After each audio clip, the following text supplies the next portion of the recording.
স্ত্রীর মৃত্যুকে দুর্ঘটনা বলে চালানোর চেষ্টা, অথচ পর্দার আড়ালে নাকি চলছিল বর্বর নির্যাতন আর হুমকির কুৎসিত খেলা। লক্ষ্মীপুর থানার অন্তর্গত বিন্নাকান্দি খালকুড়ি গ্রামে ঘটল এক ভয়াবহ ঘটনা।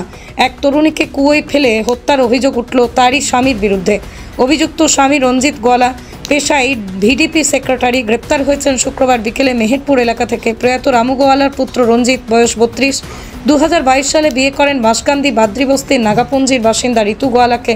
প্রথম দিকেই সবকিছু স্বাভাবিক মনে হলেও বিয়ের কয়েক মাসের মধ্যেই ঋতুর জীবনে নেমে আসে অন্ধকার। শুরু হয় পণ দাবির জেরে শারীরিক ও মানসিক নির্যাতন।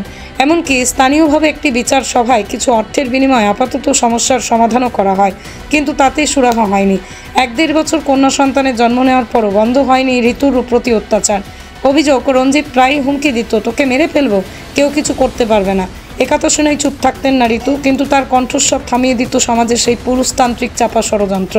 আর সেই ষড়যন্ত্রেরই চূড়ান্ত রূপ দেখা গেল বৃহস্পতিবার। দুর্ঘটনা নয়, পরিকল্পিত খুন। ঋতুর পিতা রামপতি গোয়ালার দাবি, বৃহস্পতিবার সন্ধ্যায় হঠাৎ ফোন করে জামাই রঞ্জিত জানায় ঋতু নাকি বাড়ির কুয়োয় পড়ে গেছে।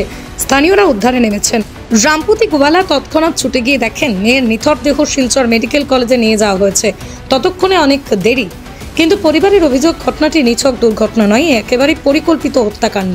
তাদের দাবি, ঋতুর গলায় আঘাতের চিহ্ন ছিল, যা কোনো দুর্ঘটনা নয়, বরং গলা চেপে হত্যার লক্ষণ। তার মৃতদেহ কুয়ায় ফেলে আত্মহত্যার গল্প ফাঁদার চেষ্টায় ছিল রঞ্জিত ও তার পরিবারের অভিযোগ পেয়ে লক্ষ্মীপুর থানায় লিখিত অভিযোগ দায়ের করা হয়। অভিযুক্ত করা হয় রঞ্জিত গোয়ালাকেও তার পরিবারের সদস্যদের। পুলিশ শুরুতেই গড়িমসি করলেও প্রবল জনদাবির মুখে শেষমেশ শুক্রবার বিকেলে রঞ্জিতকে গ্রেপ্তার করে। তবে স্থানীয়দের প্রশ্ন, একজন ভিডিপি সেক্রেটারি হয়ে কিভাবে দীর্ঘদিন ধরে একজন মহিলাকে নির্যাতন করে গেল, অথচ প্রশাসন নির্বিকার? অভিযোগ উঠছে রঞ্জিত তার পদ ব্যবহার করে প্রভাব খাটাতো, ফলে পুলিশ প্রশাসন ও প্রতিবেশীরা দীর্ঘদিন ধরেই চুপ করেছিল। এই ঘটনায় ফের প্রমাণ করলো আমাদের সমাজে এখনও নারীরা নিরাপদ নয়, এমনকি নিজের ঘরেও নয়। বিয়ের পর পণ একটা সামাজিক অভিশাপ হয়ে অনেকের কাছে স্বাভাবিক দাবি হয়ে দাঁড়িয়েছে। আর প্রশাসন অনেক ক্ষেত্রেই তারা মৃত নারীর মুখের ভাষা শুনতে ব্যর্থ হয়। ঋতু গোয়ালার মৃত্যুর তদন্ত নিরপেক্ষভাবে না হলেও একাধিক প্রশ্ন থেকে যাবে। এই সমাজ কাকে রক্ষা করছে, অপরাধীকে না নির্যাতিতাকে? পরিবারের দাবি, দোষীদের শাস্তি দিতে হবে দ্রুত, দৃষ্টান্তমূলকভাবে, নয়তো ঋতুর মতো আরও কত ঋতু সমাজের অন্ধকারে চাপা পড়ে যাবে। আমার সত্য বিচার যাতে কানুন দ্বারা আমার স্যার, আমি কানুনের উপর নির্ভর আছি, যাতে আমার আত্মাটা শান্তি হোক স্যার। তার টাকা পয়সা লাগিয়ে আমার উপরে কাছে দাবি পালা আমি রুজি করিয়ে খাই যায়। আর প্রশাসনের কাছে কি চাই? আমি চাই আমার কানুন মতন বিচারটা আমার শান্তি যাতে হয়, যাতে আমার কইছে স্যার তুমি যেটা করতে পারো এটা তুমি করতে পারো। দাগ আছে স্যার, এটা রসিদি আমাকে মারিয়া ফেলাইছে স্যার কুয়ার, এটা আমার সন্দেহ আছে।